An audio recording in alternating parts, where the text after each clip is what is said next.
আসসালামু আলাইকুম ওয়া রাহমাতুল্লাহ। আমরা আছি বিশ্ব ইজতেমা টঙ্গী তুরাগ নদীর পাশে। এটা তার রাতের দৃশ্য। রাত্রেবেলা আসছি তো রাতের দৃশ্য এটা অনেক সুন্দর।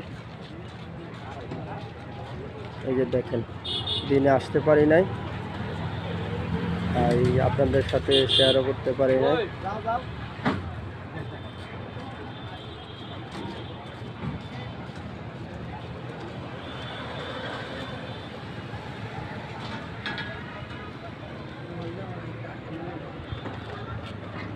দেখেন আল্লাহ পাক কত সুন্দর করে মাথার মধ্যে তাদের বুদ্ধি দিয়ে দিছে এগুলো করার জন্য। অনেক সুন্দর, হাজার হাজার লক্ষ লক্ষ লোক এই ইজতেমা মাঠে।